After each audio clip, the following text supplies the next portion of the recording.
Bora, Gil! Paulo, assim, a gente estava comentando um pouquinho sobre o estado do Rio, e eu queria que você falasse um pouquinho. Hoje a gente tem duas grandes facções que comandam o estado, né? E hoje em briga com a milícia, você está vendo diariamente essa guerra de território, e que mais uma vez o pessoal fica, por que a polícia não se mete no meio? Mas é até uma briga desleal, né? Como a gente sabe disso, a gente vê o potencial bélico dos traficantes, e os milicianos estão indo no mesmo caminho, a polícia não tem nem condições de chegar perto deles. Como a gente chegou a esse ponto? Como a questão das facções criminosas cresceu e nasceu no Rio de Janeiro? Assim, foi pós-ditadura? Como isso aconteceu? Porque foi crescendo, foi deixando crescer, e hoje em dia não tem como controlar, né? Uma convergência de fatores, Gil. O meu livro eu explico isso, na verdade, o Vitória sobre a Morte, né, que é um trabalho adaptado à minha dissertação de mestrado para tornar a leitura mais fácil, mas foi uma convergência de fatores. Não existe assim, uma causa absoluta.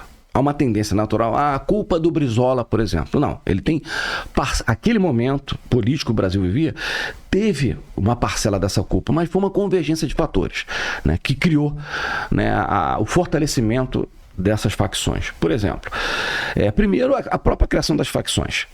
Existia no presídio Cândido Mendes, que era Ilha Grande, o presídio da Ilha Grande, que foi demolido, inclusive no segundo governo Brizola.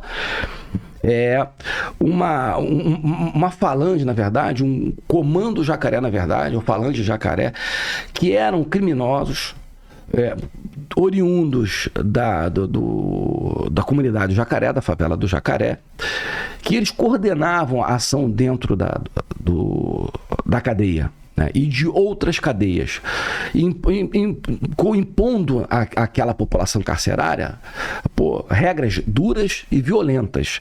Então, coordenavam e determinavam mortes, coordenavam e planejavam violência sexual contra os presos, torturas internas, né? E tinha um sistema muito precário de proteção da estrutura, jogavam eles lá dentro, cuidavam dos limites da cadeia, mas o que acontecia dentro deixa rolar, a não ser quando tinha que ir lá dentro para pegar alguém, enfim. Então era um ambiente realmente de violência extrema. E no Cândido Mendes acontecia a mesma coisa. Só que começou ali um grupo de presos, né, vendo ali, começaram a se insurgir contra essa falange Jacaré. Então já existia uma organização criminosa que, longe das forças que nós temos hoje, era uma coisa muito interna deles. Era um grupo que se fortalecia dando um apoio um para o outro, com uma liderança ali violenta, que é a forma de toda a criminalidade estabelecer suas lideranças, capacidade de produzir recurso financeiro e violência contra todos, inclusive os próprios integrantes internos, né? Enfim. Então houve ali uma insurgência de um determinado grupo, que passou a observar os presos pela Lei de Segurança Nacional, normalmente assaltante de banco. Então nós estamos falando que é o que a parte da política brasileira chama de presos políticos, mas na verdade eram criminosos que foram enquadrados na Lei de Segurança Nacional, assaltante de banco, que foram presos junto com os presos comuns no presídio Cândido Mendes. E esses presos que estavam se insurgindo contra essa falange, via a forma organizada deles articularem, de visita, de presença de advogados, de receber recursos e compartilhar o recurso entre eles. E eles começaram ali a se inspirarem naquela forma de organização para eles criarem um grupo antagônico a essa falange Jacaré. Aí é criada a chamada Falange Vermelha. E vermelha por quê? Exatamente foi inspirado nesse grupo chamados presos políticos, que foram presos pela Lei de Segurança Nacional, né? Conviveram, né?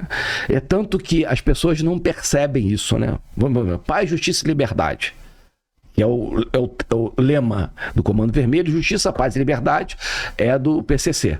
De onde tiraram isso? No último parágrafo do preâmbulo da Lei Universal de Direitos Humanos, da ONU, quando foi criada a ONU, tem o último parágrafo lá que diz que se o governo não der condição de justiça, de paz e liberdade à população, ela pode se insurgir contra o governo. Opa! Então há uma conotação política nessa criação, porque justifica, né, dá ali um verniz ideológico, né? As ações que eles cometem como criminosos, crimes comuns, mas é porque o governo não dá condições de trabalho para eles, como se a gente fosse distribuir carteira de trabalho lá na qualquer comunidade onde tenha lá Comando Vermelho, reúne o pessoal Comando Vermelho. Olha aqui, ó, emprego para vocês, a gente acha. Só uma pessoa que eu gosto muito, uma boa relação com ele, mas só o Marcelo Freixo acredita nessa porra, né? Dá emprego que ele vai. Eu falo, pô, Marcelo, faça isso, cara, não é assim, cara. Poxa, não é porque o cara é pobre. A maioria dos moradores de comunidade são trabalhadores. Pô, esmagadora maioria. Tem uma minoria, ou quer seja traficante ou miliciano, esses caras ali são criminosos, né? É o que eu falo, se fosse questão de falta de condição, não teríamos a Lava Jato, tanta gente de dinheiro e rico que tenha sido corrompido e tenha sido corruptor. Então não é assim que funciona. Estamos falando de falta de valores, né? Enfim. Então, foi criado esse grupo. E eles começaram a se articular. Mas eles precisavam de recursos financeiros. Pô, se eles são presos, se não tem bens, se não tem quem financie, como os presos políticos eram financiados, contratando advogados, enfim, né? E aí pergunta-se de onde vieram esse dinheiro que mantinha essa estrutura dos presos políticos no presídio Cândido Mendes lá, e nós estamos falando ali final dos anos 70 e início dos anos 80, né? E eles viram o seguinte, estava ali uma atividade criminosa, né, mas econômica rentável que surgia. Tráfico de drogas, especificamente venda de cocaína. E por quê? Porque no final também, nos anos 70, um químico chileno desenvolveu uma capacidade nas plantações de coca nos países andinos, de processar a pasta base de coca, que era muito cara porque a coca tinha que chegar até um local onde ser feito, mas ele conseguiu fazer isso lá dentro da floresta. Então, bastava ter alguns insumos, processava aquilo, então a cocaína já saía pronta para ser traficada, já da floresta, com laboratórios, né, de campanha que foram desenvolvidos por esse químico. E na série Narcos, né, onde até o Wagner Moura faz o Pablo Escobar, mostra esse início e como foi. Então, você imagina que Rio de Janeiro, a cocaína sempre existiu no Rio. As primeiras apreensões de cocaína, vamos falando alguma coisa de 1920. Livro Ordem na Cidade, Marcos Bretas, um historiador da Universidade Federal do Rio de Janeiro, conheci o professor, um cara excepcional, ele já fala sobre isso, né? Então, mas só que era uma droga muito cara, porque o custo de produção era muito alto. Então, Rio de Janeiro, a cocaína era a droga de rico, né? Então, só de quem tinha dinheiro comprava cocaína, mas Rio de Janeiro era uma rota de passagem para a Europa. A droga que saía dos países andinos, uma das rotas, Rio de Janeiro, e chegava na Europa. Só que agora o preço da cocaína desceu quase equivalendo ao preço da maconha, que sempre existiu, né, aqui no Rio de Janeiro, anterior a 1920. Né? Então, o que aconteceu? Opa! Droga nova no pedaço, demanda reprimida, porque não tinha condição de comprar, droga de rico, vou experimentar. Só que a diferença da cocaína para a maconha é que uma droga que tem um alto poder de adição. Então, fidelização através do vício. Então as pessoas começaram a comprar, e comprar, e comprar. Não era exclusiva mais de rico, né? E a partir do momento houve uma explosão. Os poucos traficantes que existiam aqui no Rio de Janeiro, eles começaram a perder espaço porque os criminosos da Ilha Grande, quando viram isso e tomaram conhecimento disso, opa, quem estava saindo, vamos começar a tomar conta desse negócio. Assimilaram ou exterminaram os traficantes que já existiam. E o que começou a acontecer daí? Pô, simples. Os recursos financeiros começaram a financiar com melhores condições de vida dentro da cadeia para aquela facção. Ela se fortaleceu, começou a combater a falange rival, falange Jacaré, que se tornou depois o terceiro comando. Ela tem origem nisso, que foi uma resposta àquele antagonismo criado pela falange vermelha, que se tornou depois Comando Vermelho. Então, cresceu em torno disso e cresceu por conta do financiamento da droga. Então, as facções criminosas, elas são facções que cuidam do apenado e precisam de recursos financeiros, né, através de atividades criminosas, no caso, droga, dessas facções criminosas do Rio de Janeiro. Em São Paulo, eles têm o monopólio do crime, O PCC, na verdade, é uma grande franquia, né, que todo mundo que quer roubar naquele espaço tem que pagar ali uma taxa para um representante do PCC naquela área que ele tem que procurar, tem que pagar, e ele ganha através da declaração, da adução, né, ao estatuto do PCC, quando ele entrar para o sistema, porque ele vai entrar para o sistema em algum momento, mas pode ser que nunca, mas pode ser que entre. Quando ele entra, ele tem proteção.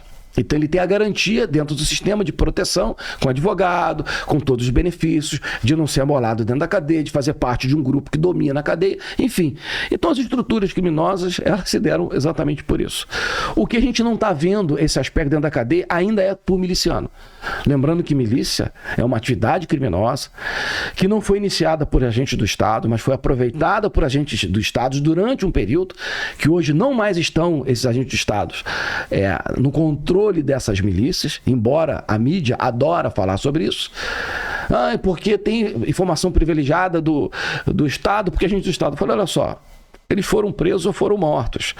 Porque a Polícia Militar, a Polícia Civil e bombeiros fizeram um grande trabalho ao longo de 20 anos, identificando, depurando, expulsando esses caras. Então são ex-integrantes, mas integrante do Estado, como já houve no Rio de Janeiro, né, no início desse século, né, que foi um grande problema, e isso já se depurou. Quem assume hoje as milícias foram moradores que já trabalhavam para o tráfico, passaram a trabalhar para a milícia quando ela foi implantada, e agora ela ascendeu os cargos de chefia dentro dessas comunidades. Essa é a grande realidade, né? Então, desconheço, talvez uma ou outra possa ter um ex-agente do Estado ali, monitorando, criando, mas eles adotaram um modelo de exploração econômica dentro de comunidades, milícia, e que passou a ser adotado também pelos traficantes.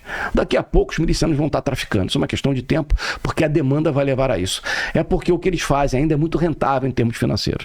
Tanto que as facções de narcotraficantes passaram a fazer isso, explorar economicamente atividades dentro da comunidade. Inclusive controla a venda de cigarro ilegal dentro da comunidade, roubo de carga, enfim. Então, carro de aplicativo, tudo. Aumentaram o portfólio do crime. E por que fizeram isso? Porque a forma de combater ainda é muito branda, porque se for identificado de presos, vão ficar pouco tempo presos.